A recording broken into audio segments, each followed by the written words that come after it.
Hi, and welcome to Social Smarts. I'm Agnes, and today we're diving into something really important: how social media can shape the way that we feel, and what we can do to stay in control. Platforms like YouTube, Instagram, and TikTok, and even Facebook can be a lot of fun. Getting likes, shares, and comments can feel super exciting, and seeing fun content can put you in a great mood. But sometimes social media can have the opposite effect. Have you ever noticed after scrolling for a while, you start to feel frustrated or stressed or angry or maybe just down? If that sounds familiar, you're not alone. And that's exactly what we're going to talk about today. In this episode, we'll uncover what's happening with your brain when you're online and how social media impacts your emotions. I'll also share some tips so that you can stay in charge of your social media experience. Let's get into it. How does your brain react to social media?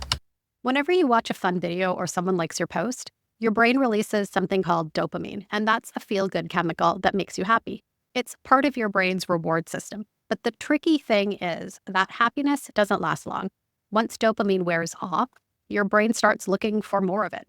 That's also why you may want to keep going back on social. There's another part of your brain called the amygdala, and it controls emotions like fear, stress, and other things, and it's super active. And that's why your emotions can feel really big at your age when you're online, but also in real life, especially when you see something that's hurtful. Here's the secret, though. Knowing how your brain works means that you know what's actually going on when you're having big emotions. Your amygdala is in charge, and you can use some tips to flip the script so that you can become the boss of your feelings. How do you know if social media is starting to affect your mental health? Well, here are a few signs that you can watch out for. If you're feeling anxious or stressed after scrolling, if you're comparing yourself to others and feeling like you're not good enough or you don't measure up, if you find it hard to stop scrolling, even if it's not making you happy, if you're feeling lonely or disconnected, even though you have lots of connections online, or if you're feeling upset about likes or comments, or stressed if people don't engage enough with your posts. If any of these things sound familiar, it might be time to hit the pause button on social. You probably spend a lot of time with your friends online, and it's okay to take time to do things in real life. In fact, it's actually pretty great because those perfect images that you see online of people doing things or going to cool places or seeing amazing things and having these experiences, they did all that in real life. That's where it's actually happening. Also, your amygdala has a bigger influence right now than other parts of your brain. It may make you feel big emotions, so talk to your parents. They know you better than anyone, and they can help put things in perspective. You may wonder why social media companies have or keep negative posts up. This is a little bit complex, so bear with me. Let's break this down into business, community, and logistics. Social media companies make money by keeping people on their platforms for as long as possible. It's in their best interest to have people coming back every day and spending as long as possible watching content. The stickier the platform is, the more that they can sell ads. Removing stuff randomly probably wouldn't keep people coming back. And negative things can get a lot of engagement, so social media companies need to weigh whether it violates any rules. On to community. Social media companies have community guidelines. These are rules you need to follow when you post or comment. The thing is that it's all up to interpretation. Yes, there are clear things that should be taken down, but there's also a big gray area. Remember when we talked about the amygdala and feelings? Some things that can make you feel bad aren't against community guidelines.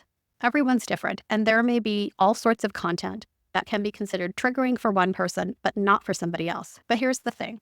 Platforms do try to remove bad content like bullying and dangerous stuff and other things that clearly violate the community guidelines, especially for minors. But they rely on reports from users like you. On to logistics. Posts that go viral are hard to stuff back into the bag because they're everywhere. If something negative spreads, it's hard to fully remove it.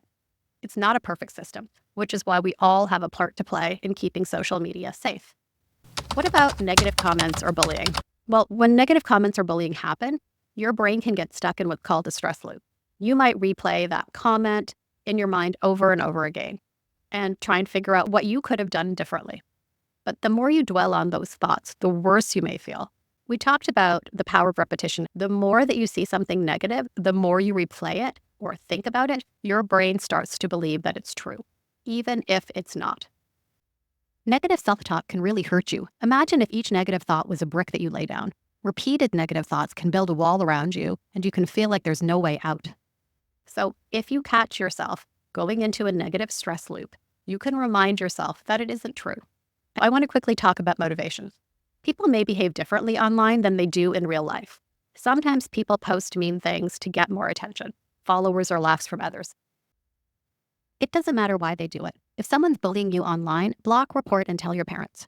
Either way, their mean comments or actions aren't about you. They're just chasing likes. So if someone makes you feel bad online or in real life, you don't need to give them your attention or amplify their bad behavior by giving them likes or comments. Your value isn't tied to what people say about you online, whether those comments are positive or negative. Another thing to remember is that what you see on social media isn't real life.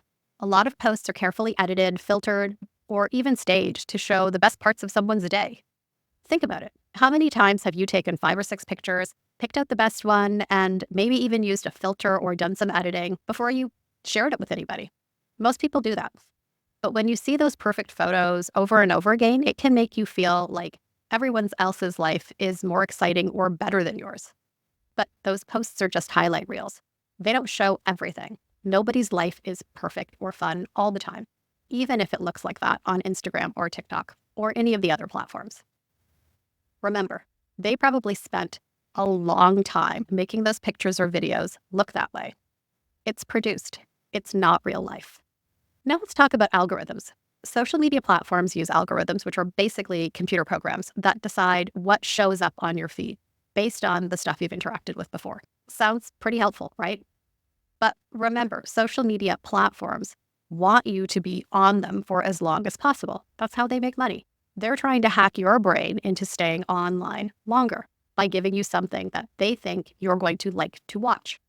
When I worked in social media, I'd experiment to see how long it takes to train the algorithm. And it was pretty quick. It would take about 30 minutes. The thing is that if content becomes negative, that algorithm will give you more of it. That's why it's important to be aware of the content that you're watching and how it makes you feel.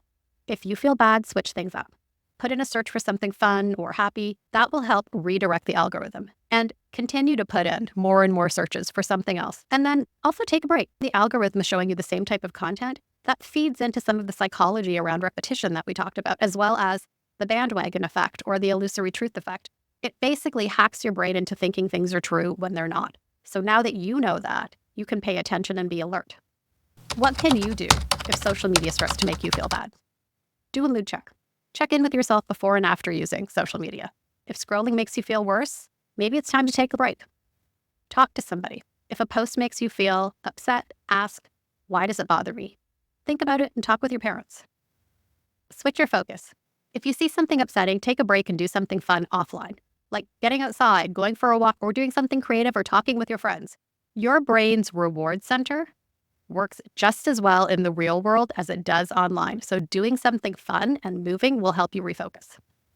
And stop the algorithm. You can curate your feed by adding in another search term and keep changing it to stop that rabbit hole. So what's the big takeaway? Social media is just one part of your life. It's supposed to be fun and not make you feel bad. If it ever feels like too much, talk to your parents and take a break. Also remember, social media companies want you to be on platform for as long and as often as possible. The algorithm's goal is to try and find content that you'll like so that you can stay on for longer. And that can put you into some psychology traps like repetition, which can make you believe things that aren't true. But you're the boss of your brain. And now that you know what to watch out for and how your amygdala works on big emotions, you can work to flip the script before you get caught up in a stress loop. And remember, everything that you see online started in real life. You are so much more than what shows up on screen. I hope you learned something. Until next time, you got this.